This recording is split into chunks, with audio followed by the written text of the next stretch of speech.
قوت عشق سے ہر پست کو بالا کر دے، قوت عشق سے ہر پست کو بالا کر دے، دہر میں اس میں محمد سے اجالا کر دے۔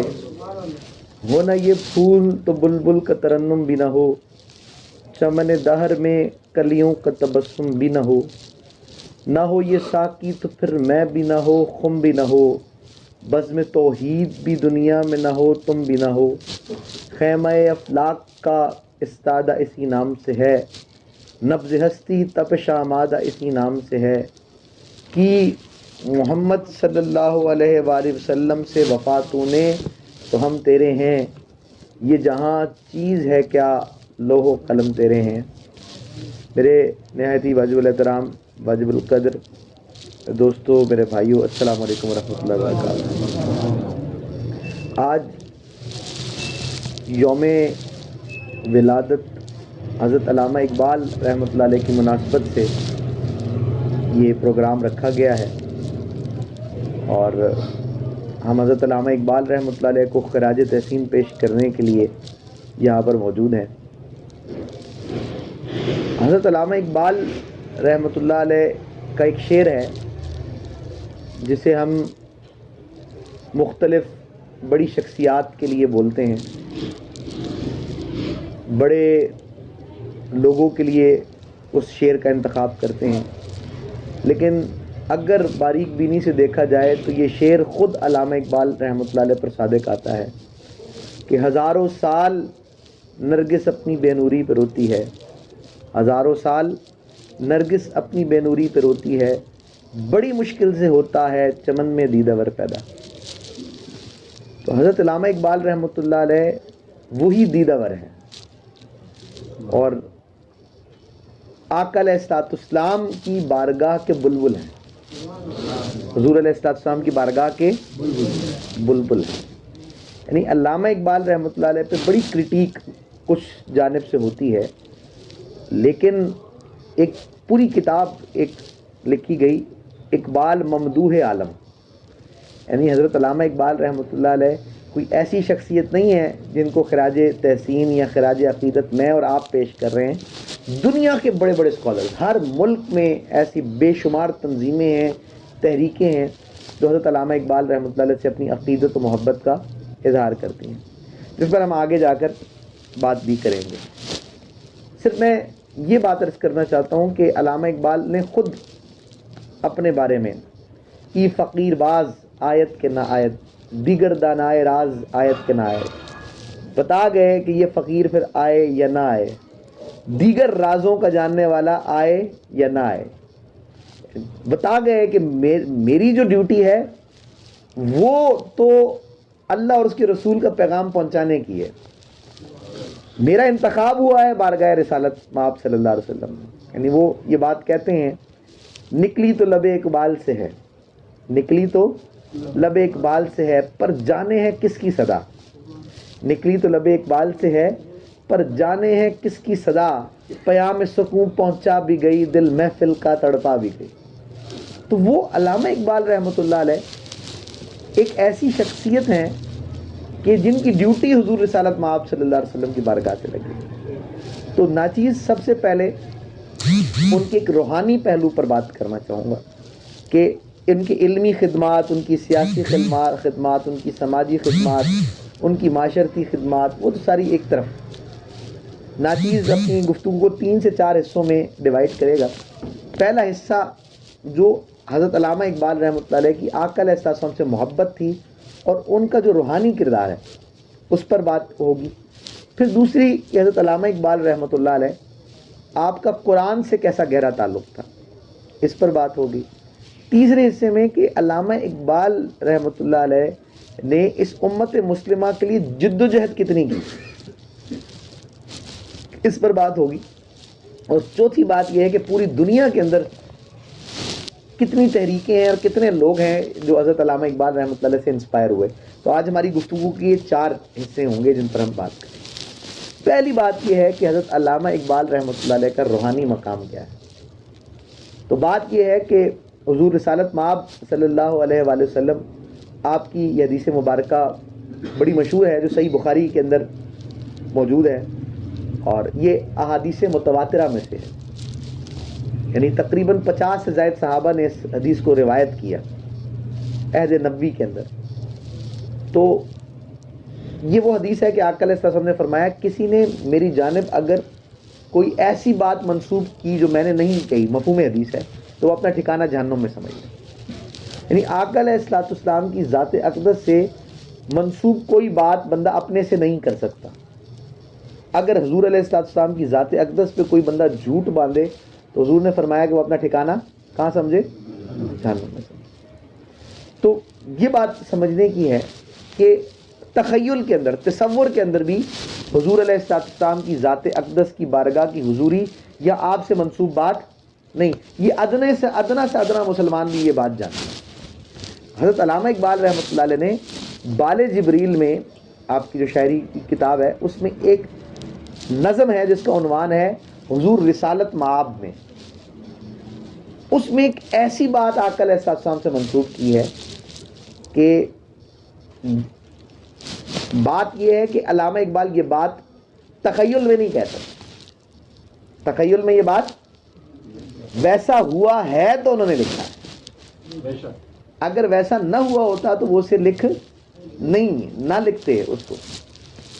کیا انہوں نے لکھا ہے کہ انہوں نے کہا کہ مجھے حضور علیہ السلام کا نہ صرف دیدار نصیب تھا بلکہ آپ کی بارگاہ نصیب، اور بارگاہ رسالت کی ایک حضوری کی ایک کیفیت کو وہ اس طرح بیان کرتے ہیں کہ کہتے ہیں سہانی نمود جہاں کی گھڑی ہے، تبسم فشاں زندگی کی کلی ہے، کہیں مہر کو تاج و زر مل رہا ہے، عطا چاند کو چاندنی ہو رہی ہے، فرشتے سکھاتے ہیں شبنم کو رونا، ہنسی گل کو پہلے پہل آ رہی ہے۔ حضور کی بارگاہ کی حضوری کی کیفیات کو انہوں نے اپنی شاعری کے اندر بیان کیا۔ لیکن ایک کچھ اشعار تو ایسے، وہ جو نظم ہے اس میں تو بالکل انہوں نے اپنی اس حضوری کی کیفیت اور آقا علیہ السلام نے جو علامہ اقبال کو خطاب دیا اس کو بہت عیاں کر کے بیان کیا، مطلب اس میں کوئی چھپائی ہوئی بات نہیں کی، چھپی ہوئی بات نہیں کی۔ اور بات یہی ہے کہ علامہ اقبال رحمۃ اللہ علیہ جانتے ہیں کہ حضور سے منسوب کوئی جھوٹی بات بیان نہیں کی جاتی۔ وہ کیا لکھتے ہیں؟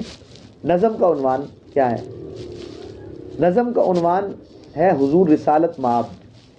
اچھا، یہ نظم انہوں نے 20,000 لوگوں کے سامنے سنائی، یعنی جو بادشاہی مسجد ہے لاہور کی، اس میں انہوں نے علامہ اقبال رحمۃ اللہ علیہ نے نظم سنائی۔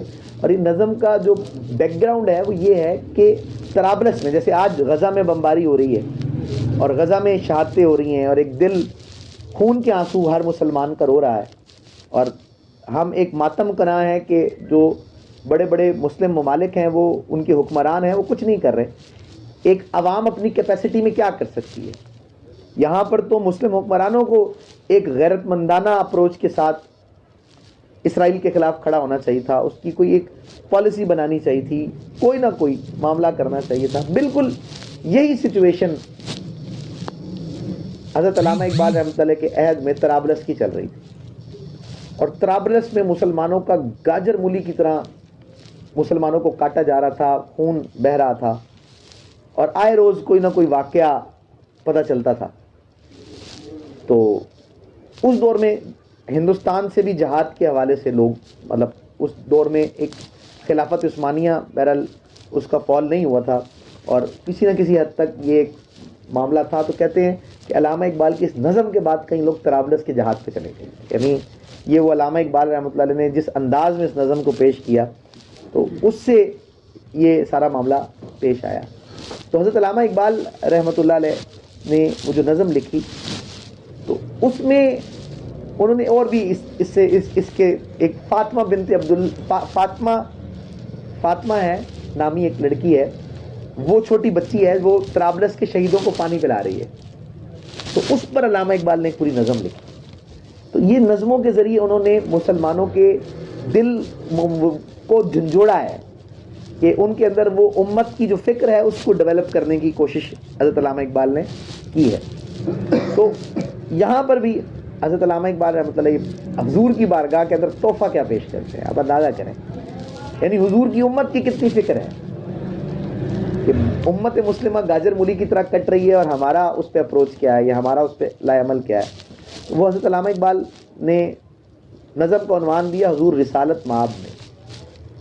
وہ لکھتے ہیں گرا جو مجھ پر یہ ہنگامہ زمانہ ہوا، گرا جو مجھ پر یہ ہنگامہ زمانہ ہوا، جہاں سے باندھ کر میں رخت سفر روانہ ہوا.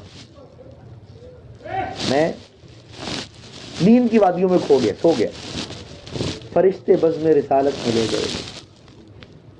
یہ علامہ اقبال لکھتے ہیں اور بتا رہے ہیں کہ مجھے آقا کی مجلس نصیب ہے. میں کوئی اپنی بات نہیں کر رہا. نکلی تو لب اقبال سے ہے پر جانے ہیں کس کی صدا، پیام سکون پہنچا بھی گئی دل محفل کا تڑپا بھی گئی. تو کہتے ہیں گرا جو مجھ پر یہ ہنگامہ زمانہ ہوا، جہاں سے باندھ کر میں رخت سفر روانہ ہوا، فرشتے بزم رسالت میں لے گئے مجھ کو، حضور آیا رحمت میں لے گئے مجھ کو. حضور نے کیا فرمایا مجھے؟ کہا حضور نے اے اندلیب باغ حجاز، کلی کلی ہے تیری گرمی نوا سے گداز. کہا میری حجاز کے بلبل، میری حجاز کے. آقا علیہ الصلوۃ والسلام نے علامہ اقبال کو اپنا بلبل قرار دیا. علامہ اقبال کیا ہیں؟ بلبل مصطفیٰ صلی اللہ علیہ وآلہ وسلم. یہ خود علامہ اقبال کہہ رہے ہیں کہ مجھے حضور نے یہ خطاب عطا فرمایا. کیا کہتے ہیں؟ کہتے ہیں کہ حضور علیہ السلام کی بارگاہ میں وہ کہتے ہیں کہ کہا حضور نے اندلیب باغ حجاز، کلی کلی ہے تیری گرمی نواز سے گداز، جہاں میں برنگ بو آیا، ہمارے واسطے کیا تحفہ لے کے تو آیا. کوئی بندہ اپنے محبوب کے پاس جاتا ہے تو تحفہ لے کر جاتا ہے. ایک بال تو جو میری بارگاہ میں آیا ہے تو میری بارگاہ میں کیا تحفہ لے کر آیا، کیا نذرانے کو لایا ہے. تو علامہ اقبال کہتے ہیں کہ میں نے آقا علیہ السلام کی بارگاہ میں عرض کی حضور دہر میں آسودگی نہیں ملتی، تلاش جس کی ہو وہ زندگی نہیں ملتی. ہزاروں گل ہیں ریاض ہستی میں، وفا کی جس میں ہو بو وہ کلی نہیں ملتی.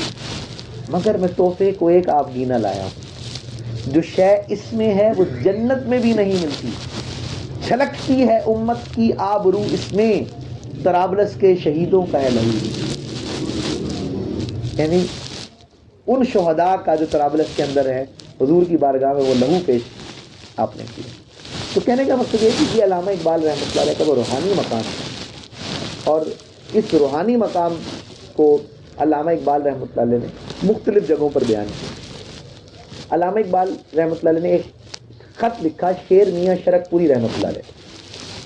شیر میاں شرک پوری رحمۃ اللہ علیہ کو ایک خط لکھا اور اس میں انہوں نے لکھا کہ ایک عجیب واقعہ میرے ساتھ پیش آیا. اس سے آپ کو اندازہ ہوتا ہے کہ علامہ اقبال کی مجلس مصطفیٰ صلی اللہ علیہ وسلم میں حضوری کی کیفیت کیا ہے. حضور علیہ السلام، اور یہ کوئی وہ بات نہیں ہے کہ جو علامہ اقبال رحمۃ اللہ علیہ کے بارے میں کسی نے لکھی ہے. یہ وہ بات ہے جو علامہ اقبال رحمۃ اللہ علیہ نے یا اپنے بارے میں لکھی ہے یا اپنے بارے میں کسی کو لکھی ہے. یعنی خط کے اندر یہ بات آ رہی. تو شیر میاں شرک پوری رحمۃ اللہ علیہ کو خط لکھا تو اس میں وہ بتاتے ہیں کہ ایک سید زادہ میرے پاس آیا. اس کا پورا مفہوم ہے. وہ کہتے ہیں کہ اس کے چہرے پہ شرافت کے آثار تھے اور جو ہے وہ سید زادہ تھا، حضور علیہ السلام کی اولاد پاک میں سے تھا. اور اس نے جیسے ہی مجھے دیکھا تو دیکھ کے مجھے رونا شروع کر دیا. میں نے اس کو گھر پہ بلایا، اس کی تواضع کی، تمام کی، پوچھا اس سے. تو اس نے کہا جی میں نے اپنے خواب کو سچا محسوس ہوتے دیکھا ہے تو میری آنکھوں میں آنسو آ گئے.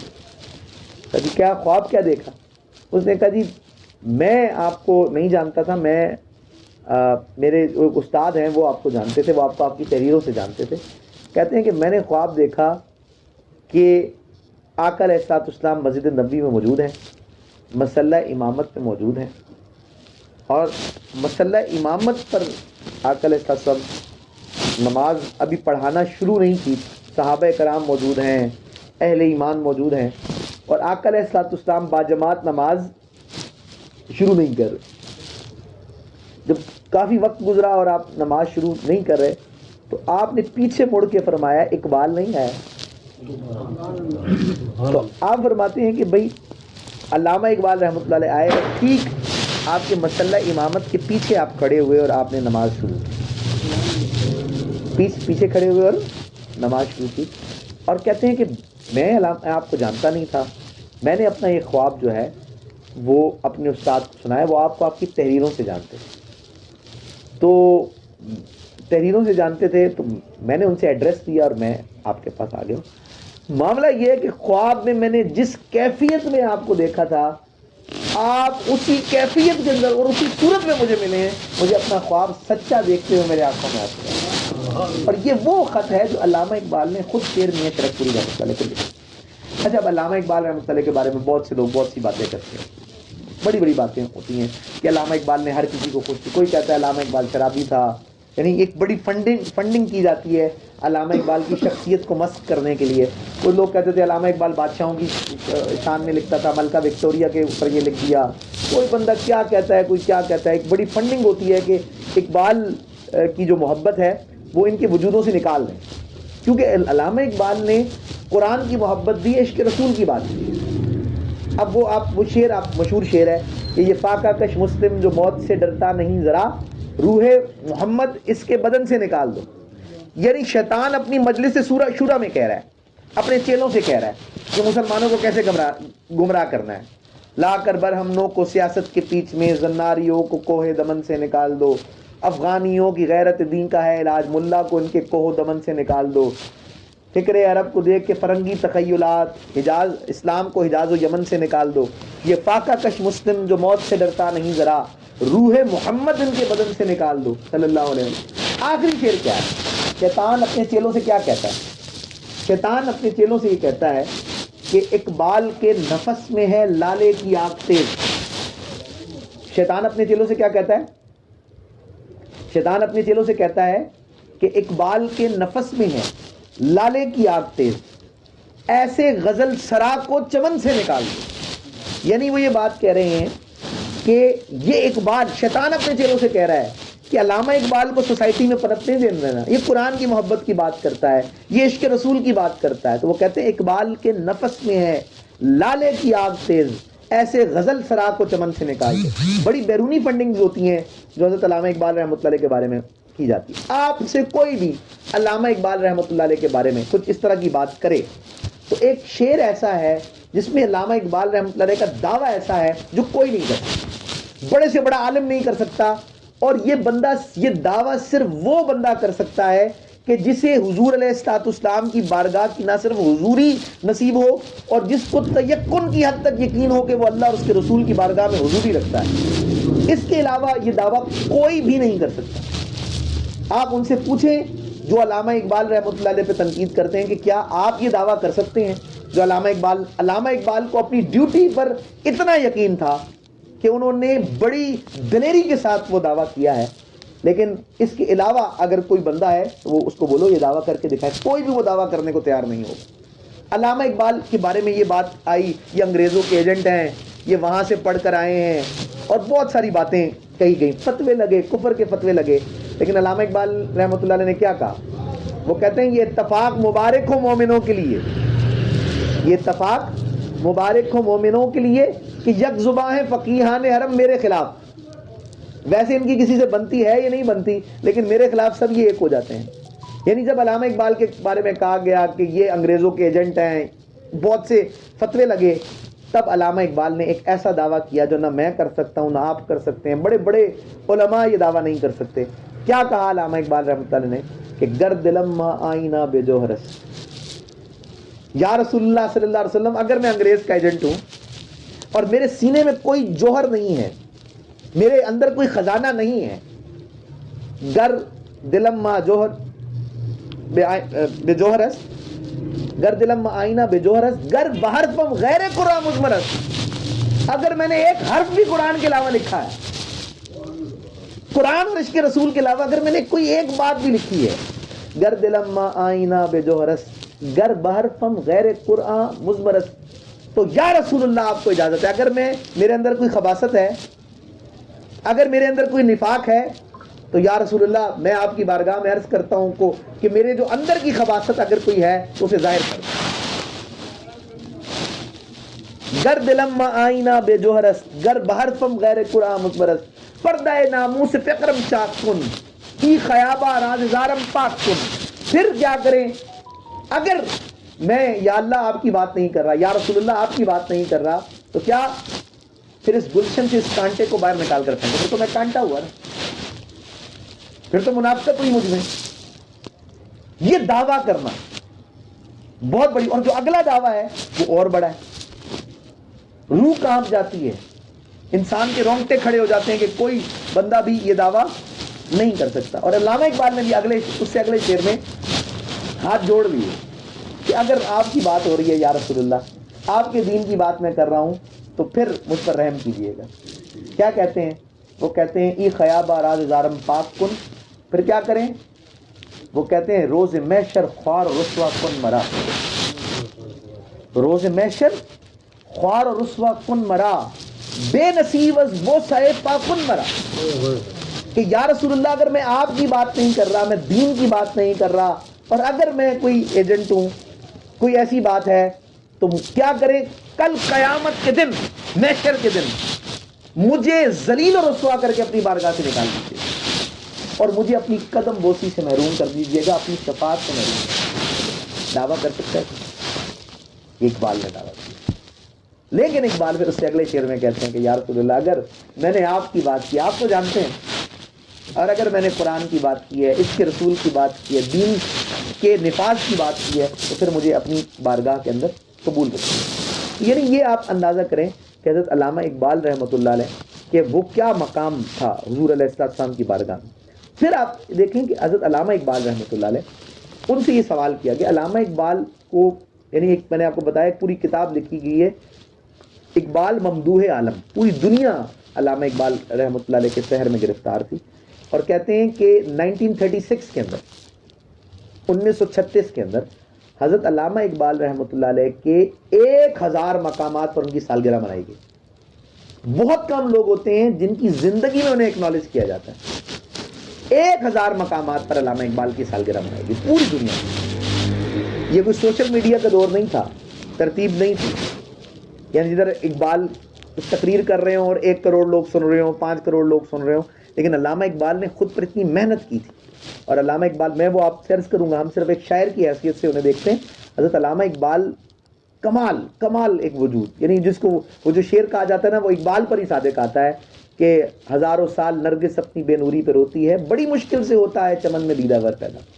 علامہ اقبال رحمۃ اللہ علیہ کے حوالے سے یہ ایک بڑی اہم بات جو ہے وہ کیا ہے کہ علامہ اقبال رحمۃ اللہ علیہ سے جب یہ سوال کیا گیا, یہ علامہ اقبال کی کتاب لکھی گئی ہے ان کی شخصیت پر. ان کی سب سے زبردست کتاب جو علامہ اقبال پر ہے وہ ان کے اپنے بیٹے نے لکھی ہے, جاوید اقبال نے, علامہ اقبال کی حیات کے اوپر.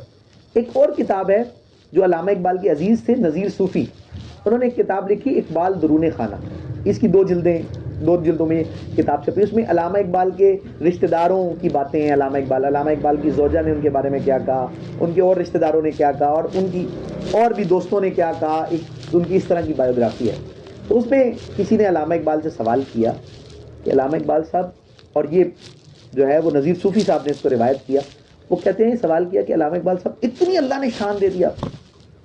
یعنی علامہ اقبال کی جو کتاب ہے وہ یورپ میں چھپی, ان کے استاد نے جب اسے یورپ میں چھپوایا تو ہاتھوں ہاتھ بکی, پورے یورپ میں وہ کتاب جو ہے وہ ہاتھوں ہاتھ علامہ اقبال کی بکی, اور اس پہ دنیا بھر میں اس کتاب کی پذیرائی ہوئی اور تمام معاملات ہوئے. میں آگے بھی بتاؤں گا کہ علامہ اقبال رحمۃ اللہ علیہ کا جو اثر و رسوخ ہے وہ کہاں تک پھیلا اور کیسے پھیلا.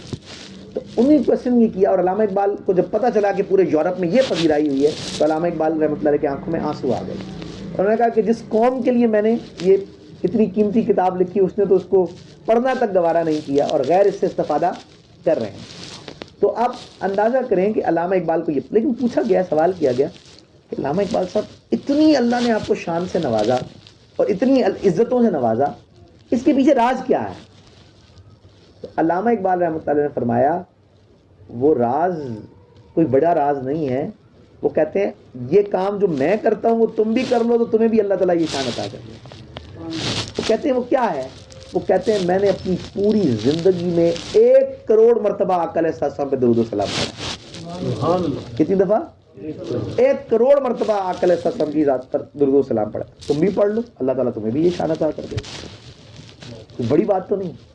لیکن حضرت علامہ اقبال رحمۃ اللہ علیہ ایسے درود شریف کے قائل نہیں تھے صلی اللہ علیہ وآلہ وسلم صلی اللہ علیہ وآلہ وسلم. وہ کہتے ہیں کہ حضرت علامہ اقبال رحمۃ اللہ علیہ کے حوالے سے جو لوگوں نے لکھا، وہ کہتے ہیں کہ علامہ اقبال رحمۃ اللہ علیہ جو درود شریف پڑھتے تھے وہ وضو کر کے بیٹھتے تھے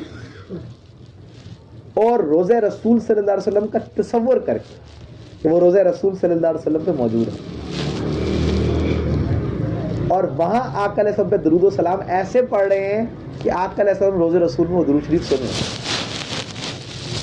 اور آپ جواب بھی عطا کریں اس حضوری کے ساتھ، اس پوری آقا علیہ السلام کی بارگاہ میں توجہ کر کے آپ پر درود و سلام کریں.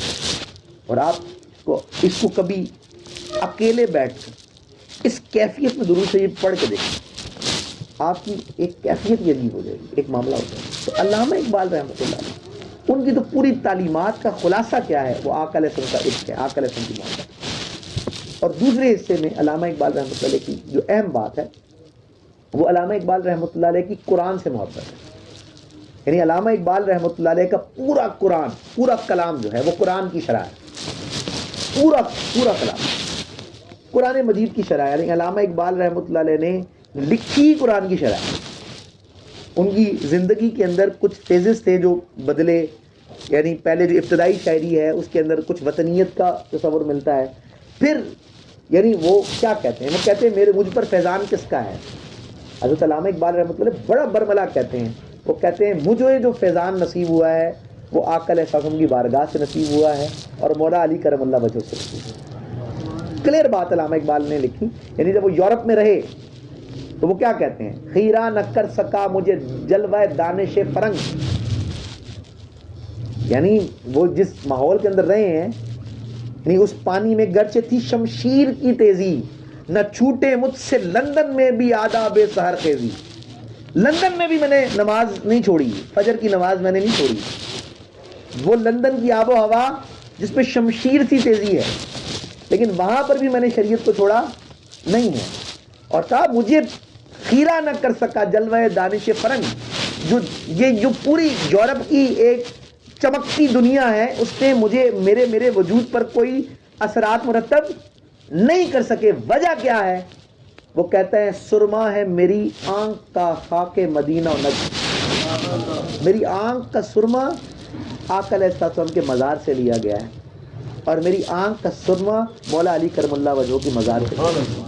تو بات کیا ہے؟ وہ کہتے ہیں کہ یہ جب میری آنکھ میں یہ سرما لگا ہوا ہے، وہ سرما حضور کے مزار اقدس سے، وہ مٹی مزار اقدس کی ہے، وہ مٹی مولا علی کرم اللہ وجہہ کے مزار اقدس کی ہے.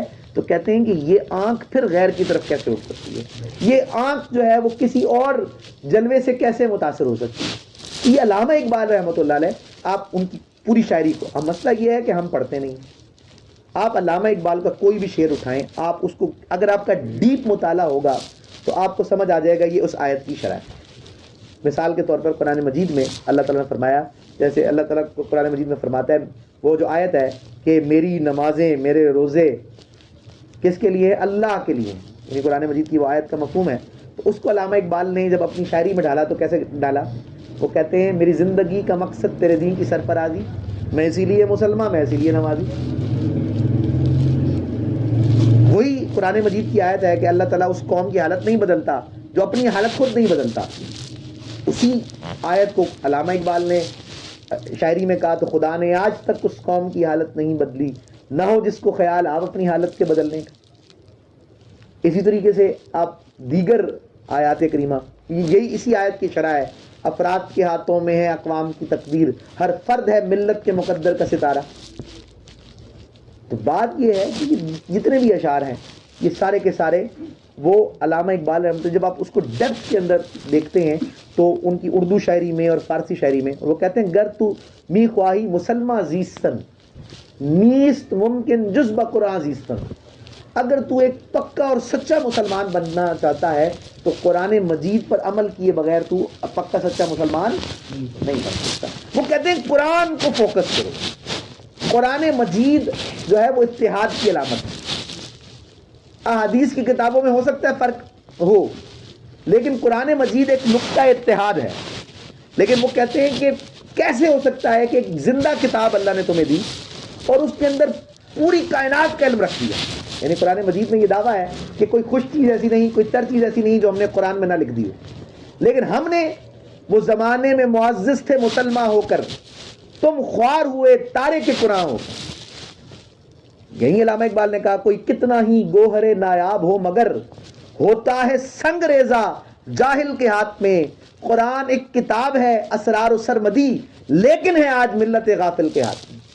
یہ علامہ اقبال صاحب رحمۃ اللہ علیہ نے یہی بات کی کہ قرآن مجید سے ہمارا دامن جو ہے وہ کیا ہو گیا ہے، قرآن مجید سے ہمارا دامن جو ہے وہ چھوٹ گیا۔ تو بات یہ ہے، وہ کہتے ہیں کہ آج پھر اگر ہم نے کیا کرنا ہے، اپنے نقطۂ عروج پر جانا ہے، تو ہمیں کیا کرنا پڑے گا، قرآن مجید کی تعلیمات پر عمل کرنا پڑے گا۔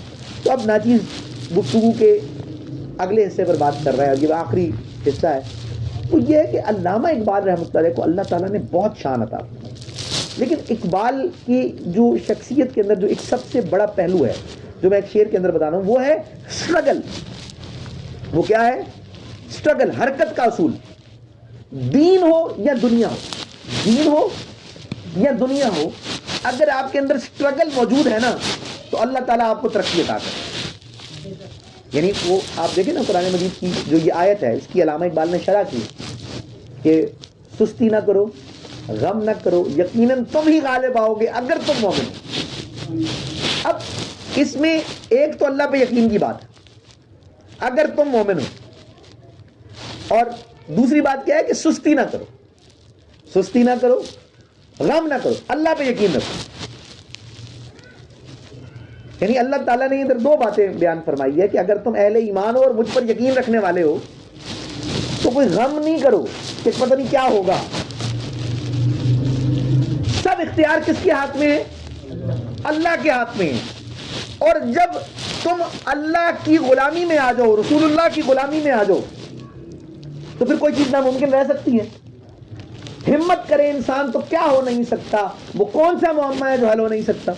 قرآن مجید میں اللہ تعالیٰ فرماتے ہیں انسان کو وہی کچھ ملتا ہے جس کی وہ کوشش کرتا ہے، جس کی وہ، تو دونوں چیزیں ضروری ہیں۔ ایک چیز ہے اللہ پہ یقین، ایک چیز کیا ہے؟ اللہ پہ۔ دوسری چیز ہے سستی نہیں کرنا، عمل کی طرف بڑھنا، عمل کو چھوڑنا نہیں ہے۔ عمل سے زندگی بنتی ہے، جنت بھی جہنم بھی، یہ خاکی اپنی فطرت میں نہ نوری ہے نہ ناری ہے۔ عمل کو چھوڑے بغیر آپ کہیں پر صرف اللہ پہ یقین کے ساتھ آپ دنیا میں ترقی، دین کے معاملے میں بھی ترقی نہیں کر سکتے۔ عمل ضروری ہے، صرف اللہ پہ یقین کافی نہیں ہے۔ اللہ تعالیٰ فرماتا ہے میں اس کو وہی عطا کرتا ہوں جس کی انسان کوشش کرتا ہے۔ دونوں چیزیں ضروری ہیں۔ تو قرآن مجید میں اللہ تعالیٰ فرماتا ہے سستی نہ کرو، غم نہ کرو، یقیناً تم ہی غالب آؤ گے اگر تم مومن ہو۔ یعنی اللہ تعالیٰ فرما رہے ہیں اگر تم کوشش میرے پہ یقین رکھو گے اور جان توڑ کوشش کرو گے تو دنیا کی کوئی طاقت نہیں ہے یہ جو تمہارے راستے میں رکاوٹ بن جائے۔ کہ منزل کی جستجو میں کیوں پھر رہا ہے راہی، اتنا عظیم ہو جا کہ منزل تجھے پکارے۔ رائے حق میں جذبہ کامل ہو جس کے پاس خود ان کو ڈھونڈ لیتی ہے منزل کبھی کبھی۔ تو قرآن مجید کی اس آیت کی شرح علامہ اقبال نے کیسے کی؟ قرآن مجید کی اس آیت کی شرح کہ سستی نہ کرو، غم نہ کرو، یقیناً تم ہی غالب آؤ گے اگر تم مومن ہو۔ یقین محکم، عمل پہ ہم، اللہ پہ یقین پختہ ہو اور کیا ہو؟ عمل پہ ہم، پہ در پہ عمل ہو۔ جیسے ضرب ہوتی ہے نا، کوئی اگر بڑا پتھر نکل آئے جو ٹوٹنے والا نہ ہو، جو بڑے ہتھوڑے مار کے بھی ٹوٹنے والا نہ ہو، لیکن کیا ہے آپ صبح سے شام تک اس سے ہتھوڑا مارتے رہے تو وہ ٹوٹے گا یا نہیں ٹوٹے گا؟ آپ کا جذبہ اسے توڑے گا یا نہیں توڑے گا؟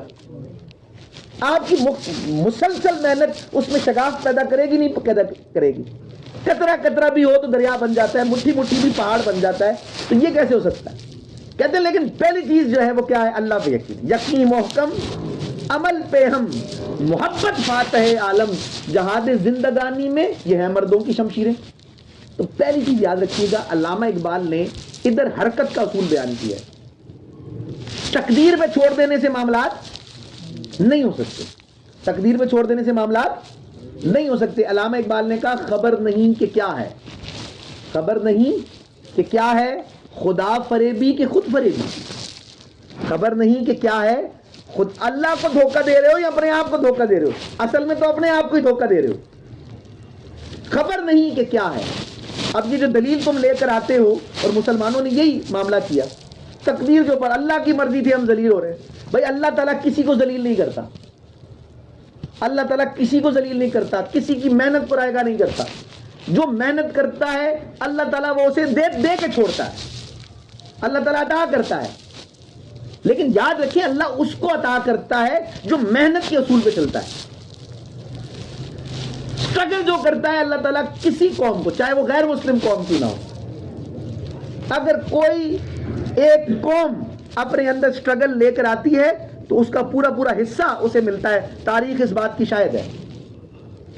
تو معاملہ کیا ہے کہ وہ یہی بات حضرت علامہ اقبال رحمۃ اللہ کہ خبر نہیں کہ کیا ہے، خدا فریبی کہ خود فریبی، عمل سے غافل ہوا مسلمہ بنا کے تقدیر کا بہانہ. تو معاملہ یہ ہے کہ عمل سے رائے فرار نہیں ہے. ایک بات یاد رکھیے گا، دین ہو یا دنیا، جو بندہ سکون کے چکر میں رہا نا، جو بندہ سکون کے چکر میں رہا، علامہ اقبال کہتے ہیں یہ زندگی سکون کے لیے ہے ہی نہیں.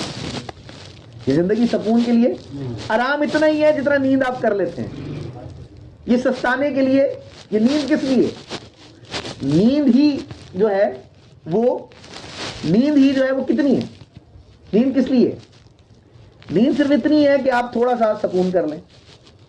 اس کے علاوہ جو ہے وہ آپ کو سکون قبر میں سوئے رہیں گے، آپ سکون سے ہوں گے. زندگی جد و جہد کا نام ہے. زندگی کس کا نام ہے؟ جد و جہد کا نام ہے. جس میں نہ ہو انقلاب، موت ہے وہ زندگی، روح امم کی حیات کشمکش انقلاب. دنیا ہو یا دین ہو، وہی انسان آگے بڑھتا ہے جو رسک لینا جانتا ہے، جو مشکلات میں قدم رکھتا ہے، جو محنت کرتا ہے، جو آگے بڑھتا ہے. اسی لیے علامہ اقبال رحمۃ اللہ علیہ کا وہ مشہور شعر ہے، وہ کہا محروم رہا دولت دریا سے وہ غواص، محروم رہا دولت دریا سے وہ، یعنی وہ غواص کبھی سمندر سے موتی نہیں نکال سکتا، قیمتی ہیرے جواہرات نہیں نکال سکتا جس کے اندر ساحل کی تمنا ہو. میں سکون کروں تھوڑا. آپ دنیا داری کے اندر بھی آپ دیکھ لیں، کوئی بندہ اگر کسی بڑے عہدے پر فائز ہے، کوئی بڑا افسر ہے، بڑا بیوروکریٹ ہے، کوئی بڑا پروفیسر ہے، تو کیا وہ بالکل ایک چل ماحول میں بیٹھ کر اس جگہ پہنچا ہے؟ وہ اپنے ایک پروسیس سے گزرا ہے. کوئی بھی سست انسان کسی نہ کسی جگہ پر آ کر جس کی دور کی منزل ہوگی وہی آگے بڑھے گا. جو سستی کا شکار ہوگا وہ وہیں پر ٹھہر جائے گا، جو پانی رک جائے گا وہ گزلا ہو جائے گا. تو علامہ اقبال کہتے ہیں کہ سمندر میں سے ہیرے موتی جواہرات نہیں نکال سکتا وہ بندہ کہ جو آگے سے آگے کی سوچ نہ رکھے، یعنی کسی ایک جگہ پہ مطمئن نہ ہو. یہی بس اولیاء اللہ کا ہے. ولی کون ہوتا ہے؟ ولی وہ ہوتا ہے جو کسی ایک مقام پر مطمئن نہیں ہوتا، کسی ایک مقام پر مطمئن نہیں ہوتا، وہ اس سے آگے کی جستجو کرتا ہے، وہ کسی ایک مقام پر ٹھہر نہیں جاتا، وہ غوثیت و قطبیت اور کسی ایک مقام کو پسند نہیں کر بیٹھتا، بلکہ وہ اللہ کے قرب کی منازل میں آگے بڑھتا چلا جاتا ہے. اولیاء اللہ وہ ہیں جن کے دل پر سکون حرام. تو بات کیا ہے؟ وہ کہتے ہیں محروم رہا دولت دریا سے وہ غواص، کرتا نہیں جو صحبت ساحل سے کنارہ. جو ساحل کو نہیں چھوڑتا نا، جو ایک طوفان کے بعد دوسرے طوفان میں نہیں جاتا، دوسرے طوفان کے بعد تیسرے طوفان میں نہیں جاتا، وہ بندہ کوئی دنیا کے اندر بڑی اچیومنٹ کریٹ نہیں کر سکتا. علامہ اقبال رحمۃ اللہ علیہ کی زندگی ایک ایسی زندگی ہے کہ جس میں وہ ہر وقت سٹرگل میں رہے، علم کی جستجو میں رہے، اپنے آپ کو بہتر سے بہتر کرتے رہے. میں کچھ پوائنٹس آپ کے سامنے رکھتا ہوں، آپ بڑے حیران ہوں گے. ہمیں علامہ اقبال رحمۃ اللہ علیہ کے بارے میں اتنا ہی بتایا جاتا ہے، وہ 9 نومبر 1877 میں پیدا ہوئے، 21 اپریل 1938 میں ان کا انتقال ہو گیا. علامہ اقبال شیخ نور محمد کے گھر میں پیدا ہوئے. انہوں نے ابتدائی تعلیم سیالکوٹ سے حاصل کی، پھر وہ وہاں سے لاہور چلے گئے، لاہور سے وہ انگلستان چلے گئے، 1905 سے 1908 تک وہاں پر رہے. واپس آئے، انہوں نے شاعری کی اور وہ ایک جو ہے پاکستان کا خواب دیکھا اور پاکستان بن گئے. میٹرک کے اندر بھی یہی پڑھایا جاتا ہے، انٹر کے اندر بھی یہی پڑھایا جاتا ہے، گریجویشن کے اندر بھی یہی پڑھایا جاتا ہے، ماسٹرز میں بھی یہی پڑھتے ہیں علامہ اقبال. علامہ اقبال رحمۃ اللہ علیہ کتنی بڑی شخصیت تھے اس کا اندازہ آپ اس بات سے لگائیں علامہ اقبال نے اپنے اوپر کتنا کام. علامہ اقبال 8 زبانیں جانتے تھے. ایسے ہی حکیم الامت نہیں ہے. اب میں ان کی ملٹی جو ان کی ڈائمینشن ہے ان کے اوپر میں بات آپ کو بتا رہا ہوں. علامہ اقبال 5 ایسٹرن لینگویجز جانتے تھے اور 3 یورپین لینگویجز جانتے تھے. جو 5 ایسٹرن لینگویجز جانتے تھے اس میں اردو، سنسکرت، اردو جانتے تھے، سنسکرت جانتے تھے، پنجابی جانتے تھے، فارسی جانتے تھے، عربی جانتے تھے. بہت کم لوگ جانتے ہیں کہ علامہ اقبال آکسفورڈ میں عربی کے استاد تھے، عربی زبان پڑھاتے تھے، عربی زبان انہوں نے پڑھائی ہے. تو آپ اندازہ کر لیں 8 زبانیں جانتے تھے اور اٹالین جانتے تھے، جرمن جانتے تھے اور انگلش جانتے تھے. یہ 8 زبانیں ہیں. یہ کب جانتے تھے؟ 30 سال کی عمر سے پہلے. 30 سال کی عمر ابھی ان کی نہیں ہوئی تھی. 30 سال کی عمر سے پہلے وہ یہ 8 زبانیں جانتے تھے. 5 ایسٹرن لینگویجز اور 3 یورپین لینگویجز. پھر علامہ اقبال رحمۃ اللہ علیہ کے حوالے سے آپ اندازہ کریں کہ علامہ اقبال رحمۃ اللہ علیہ نے اپنے استاد کے پاس، کہ جن کے لیے انہوں نے جو ہے وہ سر کا لقب لیا، انہوں نے کہا جب ان کو انگریزوں نے سر کا لقب دیا نا تو انہوں نے کہا جی میں یہ لقب نہیں لیتا، یہ تب تک نہیں لیتا جب تک میرے استاد کے لیے یہ لقب آپ جو ہے نا وہ نہیں دیتے. اور انہوں نے کہا بھائی ان کی کیا کنٹریبیوشن ہے، انہوں نے کون سی کتابیں لکھی ہیں. انہوں نے کہا ان کی تصنیف میں خود ہوں. ان کی تصنیف کیا ہے؟ میں خود ہوں. انہوں نے اپنے استاد کے لیے انگریزوں سے سر کا خطاب، انہوں نے کہا کہ اگر آپ مجھے خطاب دیتے ہیں تو میں خطاب ایکسیپٹ نہیں کروں گا اگر میرے استاد کو خطاب نہ دیا جائے. آپ نے حضرت علامہ اقبال رحمۃ اللہ علیہ نے جو درس نظامی کی جتنی کتب ہیں اس کی تمام مبادیات انہوں نے اپنے استاد سے سیکھی. ان کی جو فلسفے پر گرفت تھی، فلسفے پر reconstruction of religious thought in Islam, جو علامہ اقبال نے انگلش کے اندر خطبات دیے، اس کتاب کے بارے میں آتا ہے کہ علامہ اقبال کے 7 خطبات ہیں جو علامہ اقبال نے انگلش کے اندر دیے. ان 7 خطبان پہ کہتے ہیں علامہ اقبال نے 200 فلسفیوں کو کوٹ کیا، 200 سے زائد فلسفیوں کو کوٹ کیا. تو ایسے تو کوٹ نہیں کیے نا، علامہ اقبال اس کی تمام ڈیپ سٹڈی جانتے تھے. ڈیپ سٹڈی جاننے کے بعد ان کی استدلالات کو انہوں نے اپنی کتاب کے اندر جمع کیا. پھر ڈاکٹر نگار سجاد ظہیر صاحبہ یہ شعبہ اسلامی تاریخ کی صدر رہی ہیں جامعہ کراچی کے اندر. انہوں نے اپنے ایک ریسرچ آرٹیکل میں بھی اس کو پیش کیا اور پھر ایک اپنی سپیچ کے اندر بھی اس بات کا ذکر کیا. انہوں نے کہا علامہ اقبال رحمۃ اللہ علیہ وہ شخصیت ہے جنہوں نے 12 سال تاریخ کا مطالعہ کیا. کتنا سال؟ 12 سال انہوں نے لگاتار تاریخ کا مطالعہ کیا. اور یہی بات آپ دیکھیں کہ علامہ اقبال رحمۃ اللہ علیہ، کہ میں آخری گفتگو کے حصے کی طرف بڑھ رہا ہوں، 5 سے 7 منٹ مزید آپ کے لیے. علامہ اقبال کو اللہ تعالیٰ نے کیا شان عطا کی، آپ اس کا اندازہ اس بات سے لگائیں کہ علامہ اقبال کو اللہ تعالیٰ نے وہ پذیرائی عطا کی کہ علامہ اقبال تاریخ کا کتنا گہرا مطالعہ رکھتے تھے. آپ اس کا اندازہ اس بات سے لگائیں کہ علامہ اقبال پہ سب سے زیادہ کام پاکستان میں نہیں ایران میں ہوا. ایران کے اندر حضرت علامہ، ابھی ایک کانفرنس ہوئی، مسلم انسٹیٹیوٹ نے ایک کانفرنس کروائی، اس میں 2017 کے اندر کروائی تھی. اس میں علامہ اقبال پر جس شخصیت نے آ کر خطاب کیا اس نے 34 کتابیں علامہ اقبال پر لکھی. یعنی آن کرتے ہیں، ایرانی آن کرتے ہیں. امام خمینی کہتا تھا میرے پیر و مرشد ہیں علامہ اقبال.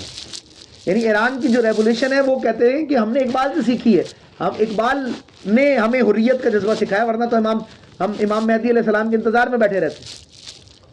انہوں نے یہی بات کہی کہ خود اپنے اندر وہ کردار پیدا کرو، وہ امام مہدی علیہ السلام کے انتظار میں نہ بیٹھو. نیا زمانہ نئے صبح و شام پیدا کر، وہی ہے تیرے زمانے کا امام برحق جو تجھے حاضر و موجود سے بیدار کرے. ہوئی جس کی خودی پہلے بیدار، وہی مہدی وہی آخر الزمان.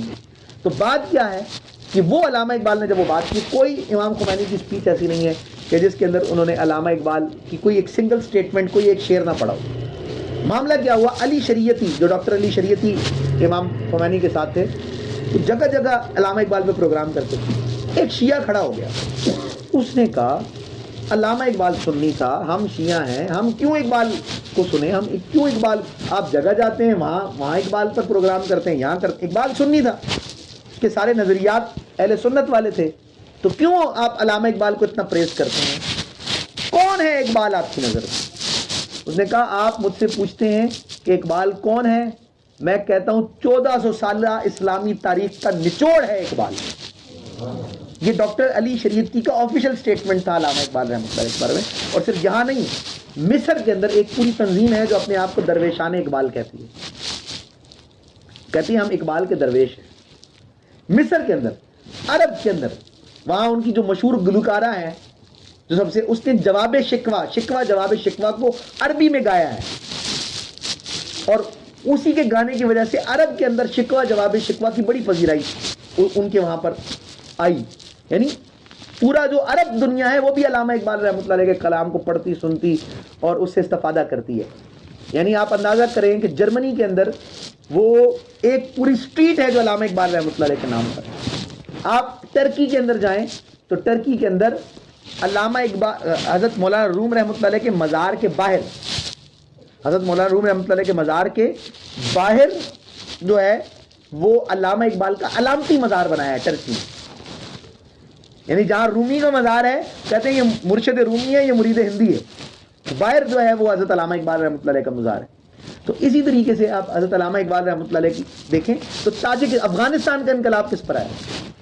افغانستان میں علامہ اقبال نے 3 سال گزارے، بادشاہ نے بلایا تھا، ایجوکیشن پالیسی افغانستان کی علامہ اقبال نے لکھی، اور علامہ اقبال نے وہ پیشن گوئیاں کی افغانستان کے بارے میں جو آج بھی دنیا حیران ہے کہ کیسے کی گئی، آج بھی حیران ہے۔ اقبال اتنا ویژنری کیسے تھا کہ اپنے عہد سے 100 سال آگے دیکھ رہا تھا، اور آپ یقین کریں جو بات 40 ملکوں کو آج سمجھ آئی ہے اقبال 100 سال پہلے جانتا تھا۔ علامہ اقبال نے افغانستان کے بارے میں لکھا، انہوں نے کہا افغانستان ایشیا کا دل ہے۔ افغانستان کیا ہے؟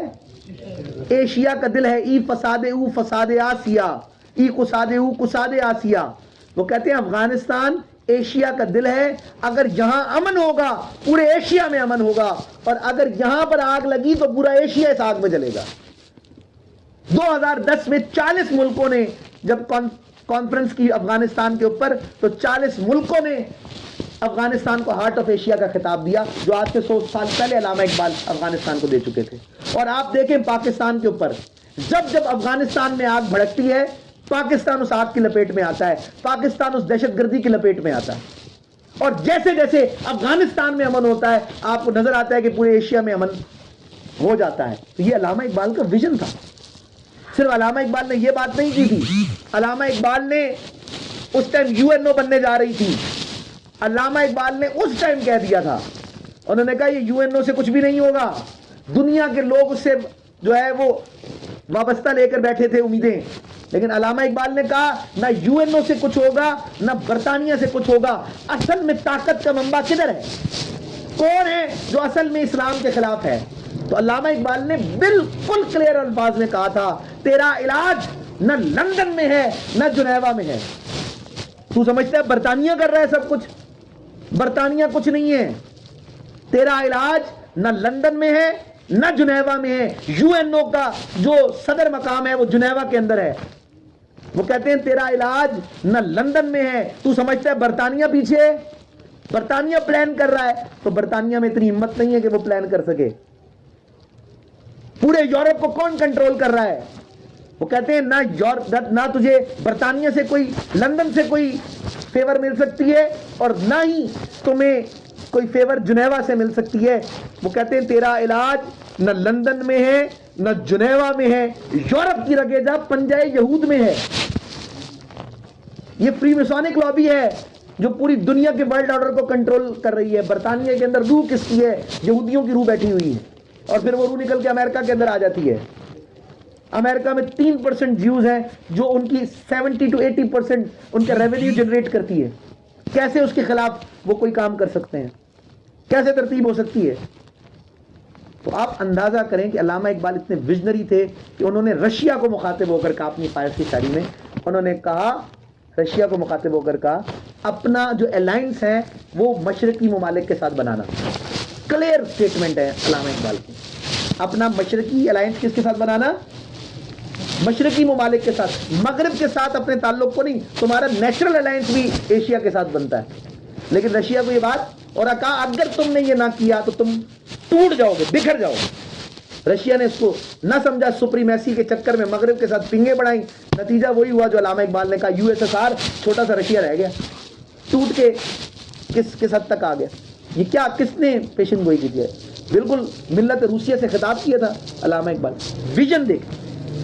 اور وہی علامہ اقبال رحمۃ اللہ علیہ تاجکستان کے اندر انقلاب برپا کرتے ہیں. تاجک جب رشیا سے لڑ رہے تھے, ان کی شاعری کیا تھی, ان کی انقلابی نظم کیا تھی. آج بھی جو تاجکستان کا نیشنل اینتھم کیا ہے, علامہ اقبال کی پوئٹری ہے. ان کی ان کی جہاد کے اندر جو ہے وہ پوئٹری کیا تھی, وہی پوئٹری ہے جو آج بھی تاجکوں کی زبانوں پہ زد عام ہے. فریاد ز افرنگ و دلاویزی افرنگ, فریاد ز شیرینی و پرویزی افرنگ, عالم ہما ویرانہ ز چنگیزی افرنگ, معمار حرم باز بتامیر جہاں خیز, از خواب گراں خواب گراں خواب گراں خیز, از خواب گراں خیز. کہنے کا مقصد یہ ہے کہ علامہ اقبال رحمۃ اللہ, آپ مہدی سوڈانی کی بات دیکھ, حیرت ہوتی ہے. مسلم انسٹیٹیوٹ نے پروگرام کیا 2017 میں, مہدی سوڈانی, جسے رچرڈ کچنر نے کالونیل پیریڈ میں, انگریزوں کے دور میں شہید کیا مہدی سوڈانی کو. وہ مہدی سوڈانی جو انگریزوں کے خلاف حریت کا علم بلند کیے بیٹھے تھے, انگریز کی غلامی کو قبول نہیں کر رہے تھے. جب کچنر نے اسے, لارڈ کچنر نے جب اسے شہید کیا, تو علامہ اقبال نے مہدی سوڈانی کے اوپر نظمیں لکھی. تو مہدی سوڈانی کے پوتے ہیں, وہ جب آئے پاکستان میں, وزیر اعظم رہے سوڈان کے, وہ کہتے ہیں میں حیران ہوں علامہ اقبال کیسے میرے دادا کے بارے میں جانتے تھے. آج پاکستان میں لوگ سوڈان کے بارے میں نہیں جانتے. آج جو سوشل میڈیا کا دور ہے, ایک مسلم ملک ہے ہم, آج نہیں جانتے. سوشل میڈیا پہ, الیکٹرانک میڈیا پہ اتنے ٹی وی چینلز ہوتے ہوئے, اس دور میں جب ریڈیو بھی صحیح طریقے سے نہیں تھا اور کوئی کمیونیکیشن کے ذرائع نہیں تھے, کیسے اقبال کو پتا تھا 1920 میں ایک مرد حر ہے جو انگریزوں کے خلاف جو ہے وہ حریت کا علم بلند کر کے بیٹھا ہوا ہے, یہ کیسے پتا تھا؟ تو یہ بڑا وہ حیران ہوئے, سرپرائز ہوئے اس بات پر. کہتے ہیں کہ یہ علامہ اقبال جو ہے وہ علامت ہے اتحاد امت کی. اور علامہ اقبال رحمۃ اللہ علیہ نے جو تمام شاعری کی, عرب ممالک پہ جو شاعری کی, فارسی کے اندر ان کے وہ اشعار ہیں, اور وہ ان کو جو جھنجھوڑتے ہیں. اور میں اپنی گفتگو کا اختتام اس بات پہ کروں گا کہ علامہ اقبال جو ویژنری تھے, اور جتنی ان کی باتیں سچ ہوئی تھیں, انہوں نے اس پاکستان کے بارے میں بھی بہت کچھ کہا. میں صرف وہ اشعار پڑھ کر جان جاؤں گا کہ انہوں نے کہا تھا کہ نا امید نہ ہو اقبال اپنی کشت ویراں سے, ذرا نم ہو تو یہ مٹی بڑی زرخیز ہے ساتھی, میرے عرب کو آئی ٹھنڈی ہوا جہاں سے, میرا وطن وہی ہے, میرا وطن وہی ہے. کہتے ہیں پھر کیا آپ کہتے ہیں پاکستان میں یہ ہو رہا ہے وہ ہو رہا ہے. امریکہ جب 75 سال ہوئے تھے, آزاد ہوا تھا, تو کیا ہو رہا تھا امریکہ میں؟ ہمارے امریکہ میں دودھ کھیر کی نہریں بہہ گئی تھی. ہم 100 سال غلامی میں رہے ہیں. جو قوم 100 سال غلامی میں رہے, اسے 100 سال غلامی میں سے نکلنے میں لگتے ہیں. یہ کوئی بڑی بات نہیں ہے. لیکن کیا ہے, علامہ اقبال اپنے دور میں جب گاجر مولی کی طرح کاٹا جا رہا ہے, وہ تسلی دے رہے ہیں. کیا کہہ رہے ہیں؟ مستقبل کی نوید سنا رہے ہیں. جب مایوس ہو گئے ہیں پورا, علامہ اقبال سے یہ سوال کیا گیا کہ آپ کے دور میں تو گاجر مولی کی طرح کٹ رہے ہیں مسلمان. اچھا, پوری دنیا میں تو ہو ہی رہا تھا, ہندوستان میں بھی شروع ہو گیا. جب اقبال کا انتقال ہوا تو کیا ہوا 1938 میں, انڈر دا برٹش امبریلا, جب گورنمنٹ آئی ہندوؤں کی, جب گورنمنٹ آئی کانگریس کی, انہوں نے کہا ہم 1000 سال مسلمانوں سے بدلہ لیں گے. بندے ماترم شروع کروا دیا انہوں نے, مسجدوں کو مندروں میں بدل دیا, گائے کی قربانی پر پابندی لگا دی. ابھی ان کی مکمل گورنمنٹ نہیں آئی تھی, under the British umbrella government آئی تھی 1938 میں. تو انتقال ہو گیا علامہ اقبال کا. پوچھا تھا اقبال سے, آپ تو اتنی بڑی بڑی باتیں کرتے تھے, کہ کیا معاملہ ہے, مسلمانوں پہ تو زوال آیا ہوا ہے. تو وہ کیا کہا انہوں نے, علامہ اقبال رحمۃ اللہ علیہ نے کہا عشق کو فریاد لازم تھی سو وہ ہو چکی. عشق کو فریاد لازم تھی سو وہ ہو چکی, اب ذرا دل تھام کر فریاد کی تاثیر دے. وہ کہہ رہے ہیں تمہیں سمجھ نہیں آ رہا, آنے والے وقت میں سمجھ آئے گا کہ 27 رمضان مبارک کو پاکستان ملتا ہے. پاکستان کا مطلب کیا بنتا ہے؟ پاکستان کا مطلب کا لفظی ترجمہ مدینہ طیبہ بنتا ہے. پاکستان 2 لفظوں کا مجموعہ ہے, پاک اور استان. استان فارسی میں کہتے ہیں ٹیریٹری کو, علاقے کو, شہر کو, لائک ازبکستان, ترکمانستان, تاجکستان. استان کہتے ہیں رہنے کی جگہ, شہر کو. اور پاک کسے کہتے ہیں؟ شہر کو عربی میں کیا کہتے ہیں؟ مدینہ. قرآن مجید نے شہر کے لیے لفظ مدینہ استعمال کیا ہے. ملتان کو مدینۃ الاولیاء کہتے ہیں, اولیاء کا شہر. استان کہتے ہیں شہر کو عربی میں کہتے ہیں مدینہ. اور پاک کو عربی میں کیا کہتے ہیں؟ پہلا کلمہ طیب, طیب مانے پاک. پاکستان کا لفظی ترجمہ مدینہ طیبہ بنتا ہے. جس نے نام رکھا تھا چودھری رحمت علی, اس کے وہم و گمان میں بھی نہیں ہے اس کا یہ مطلب نکلتا ہے. اس نے تو صوبوں کو دیکھ کے رکھا تھا, پے سے پنجاب, الف سے افغانیہ, کاف سے کشمیر, سین سے سندھ اور تان سے بلوچستان. اس نے تو اس بات کے سامنے رکھتے ہوئے لکھا تھا. کیسے ترتیب بنی؟ اس کو کوڈ ملتا ہے 92 جو اس میں محمد بنتا ہے صلی اللہ علیہ وآلہ وسلم. کوئی بندہ پاکستان میں کال نہیں کر سکتا جب تک اس محمد کا واسطہ نہ دے دے. یہ اتفاق ہے یا اللہ کے رازوں میں سے ایک راز ہے؟ اقبال نے اس پاکستان کے عروج کو اپنی شاعری کے اندر بیان کیا, اور میں وہ اشعار پڑھ کے بس اجازت چاہوں گا. اس لیے امید پھیلانی چاہیے, مایوسی کفر ہے. امید. علامہ اقبال سے جب یہ سوال کیا کہ کیوں یہ سارا ذلت اور رسوائی مسلمانوں پر آ رہی ہے, اتنا مسلمان گاجر مولی کی طرح کیوں کٹ رہا ہے, علامہ اقبال رحمۃ اللہ علیہ نے یہ جواب دیا. انہوں نے کہا اگر تم نے دو شعر ہیں, ایک کا میں ترجمہ بتا رہا ہوں اور ایک میں شعر پڑھ کے سناؤں گا. علامہ اقبال نے کہا جب کوئی بڑی عمارت تعمیر کرنی ہو نا, کیا کہتے ہیں, بڑی عمارت تعمیر کرنی, تو کھدائی بھی زیادہ ہوتی ہے, اس کی کھدائی بھی زیادہ ہوتی ہے, اس کی بنیاد بھی گہری رکھی جاتی ہے. وہ کہہ رہے ہیں یہ جو قتل عام ہو رہا ہے, یہ جو مسلمانوں پہ زوال ہے, یہ کھدائی ہو رہی ہے, لیکن اس کھدائی کے بعد بڑی مضبوط عمارت بنے گی, بڑی مضبوط بھرائی ہوگی, اور پھر جو عمارت بنے گی. اب اقبال اس عمارت کا نقشہ کھینچتے ہیں, اور وہ جو عمارت اور انقلاب آنے والا ہے علامہ اقبال رحمۃ اللہ علیہ نے بتایا. اور اس کو علامہ اقبال نے, میں نے جیسے کہ آپ کو پتا ہے, انہیں آقا اکرم کی بارگاہ نصیب, اس کو بڑے تفصیل سے بات کی.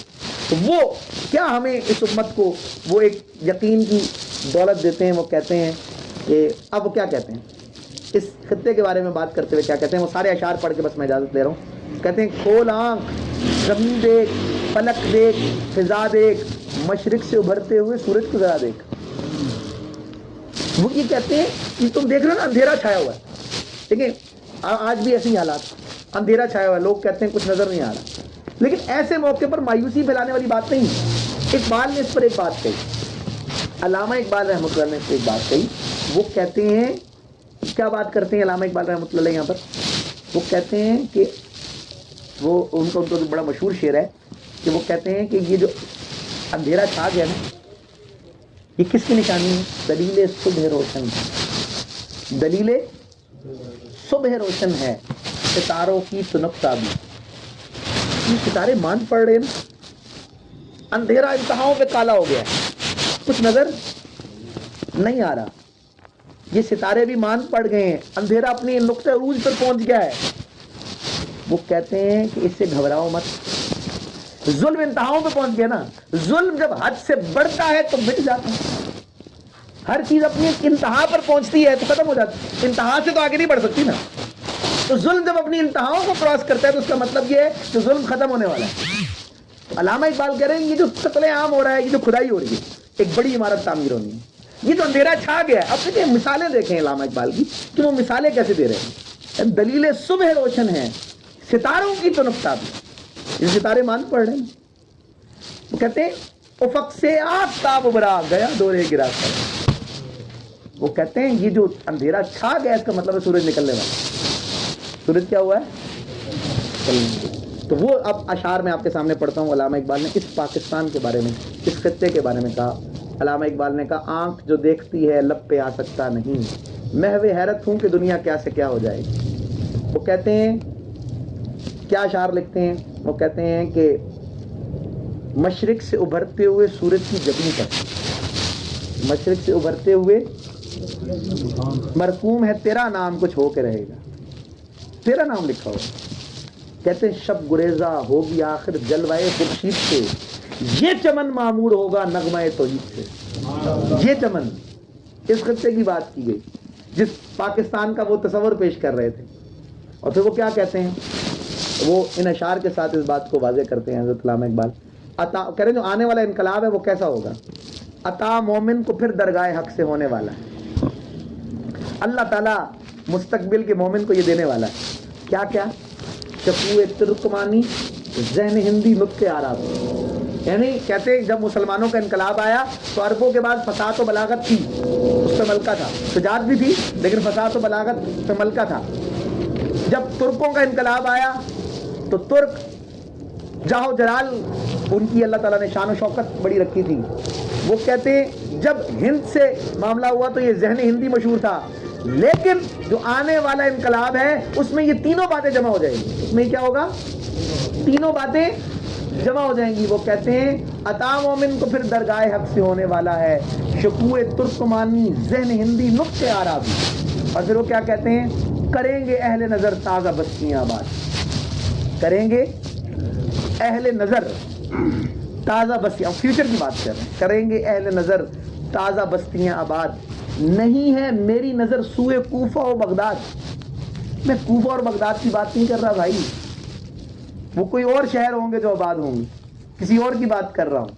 اور پھر ان اشعار سے اجازت چاہوں گا، اور یہی اقبال نے پورا مستقبل بیان کیا آنے والے وقت کا کہ زمانہ آیا ہے بے حجابی کا، عام دیدار یار ہوگا، سکوت تھا پردہ دار جس پر وہ راز اب آشکار ہوگا، گزر گیا وہ دور ساقی کہ چھپ کے پیتے تھے پینے والے، بنے گا سارا جہاں میں خانہ ہر کوئی بادخوار ہوگا، وہ جو آوارہ جنو تھے وہ بستیوں میں پھر آ بسیں گے، برہنہ پائی وہی رہے گی مگر نیا خارزار ہوگا، سنا دیا گوش منتظر کو حجاز کی خامشی نے آخر، جو عہد صحرائیوں سے باندھا گیا تھا وہ پھر استوار ہوگا، اور نکل کر صحرا سے، کون نکلے تھے؟ صحابہ کرام، نکل کر صحرا سے جس نے روما کی سلطنت کو الٹ دیا تھا، دنیا کی سپر طاقت تھی رومن امپائر، نکل کر صحرا سے جس نے روما کی سلطنت کو الٹ دیا تھا، سنا ہے قدسیوں سے میں نے وہ شیر پھر ہوشیار ہو گئے۔